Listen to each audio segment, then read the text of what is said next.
Good morning, children. Today I am here with a nature's poem, The Voice of the Rain, which is written by Walt Whitman, an American poet.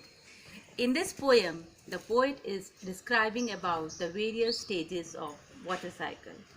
Now, the various stages of water cycle, as you know, how the water vaporizes, condenses, and falls as a rain. Here, the rain is personified. The poet is trying to express that as the rain nourishes the earth, so as the poetry, it nourishes the humanity. Let's go through the poem. So, this is your textbook, Hornbill, and in this textbook, the poem is given in page number 41, The Voice of the Rain by Walt Whitman. So, let's go through it. So I am reading out the poem lines.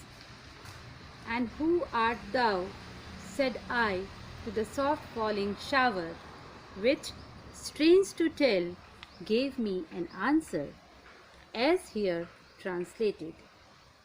Now the first two lines, the writer is asking the question. I am the poem of earth, said the voice of the rain. Eternal I rise, impalpable, out of the land and the bottomless sea. Who art thou? Now this line, who art thou, it means who are you? Eternal, the word eternal is there. Eternal means never ending. Impalpable, which means which cannot be described. In the above lines, the poet asked the soft falling shower, who are you? To which the rain replied in a strange state matter, that the rain said that I am the poem of the earth, and it rose continuously from the land and bottomless ocean in the form of vapors. Now coming to the next line. So the rain is coming firstly in the form of vapors. Now in the next stanza you'll see, upward to heaven, whence vaguely formed, altogether changed, and yet the same. I descend to lave the draughts, atomies, dust layers of the globe, and all that in them without me were seeds only, latent, unborn.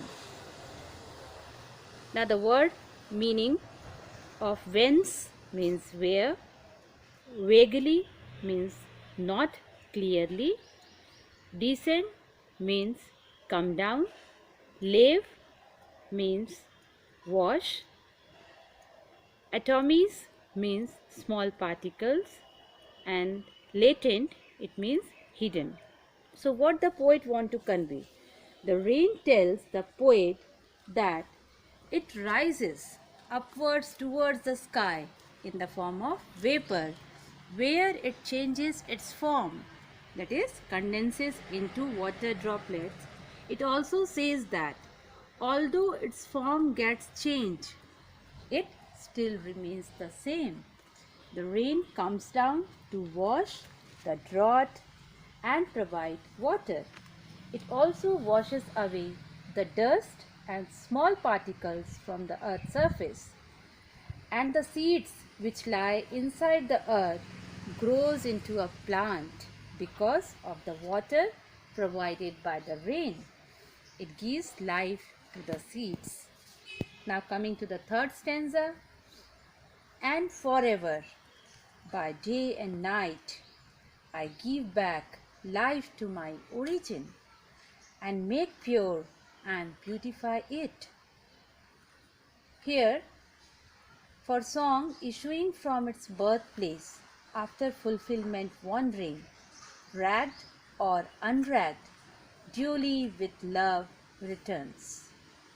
Now this last stanza, rag or unrag, what it means? Rag or unrag, it means whether cared for or not cared for. It doesn't affect the rain nor the poet if someone listen to the rain or not. So the poet says that by day and night it provides life, care, enrichment, and water to the place from where it originated.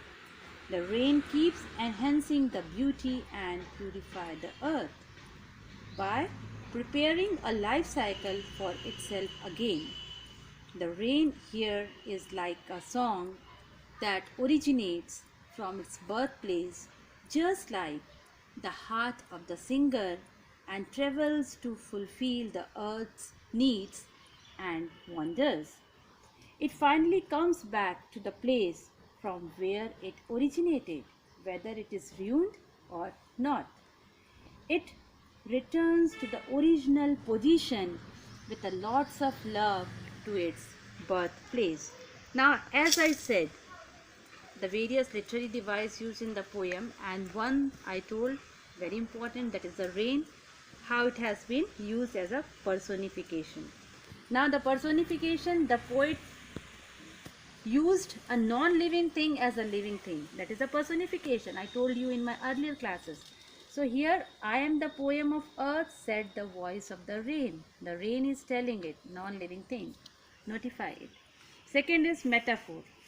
An indirect comparison between the qualities of different things. I am the poem of earth. So here, the rain is being compared to a poem. How it is metaphor? Rain is being compared to a poem without using as or like. Now the third is hyperbole.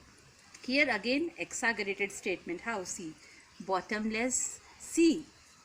And imagery used is visual description of something that is called imagery. Soft falling shower. That you have to imagine how the shower is soft falling. So I hope now the poem is clear to you all. Please go through the poem once again and go through the question answers also. And with that, I come to the end of the poem. Thank you.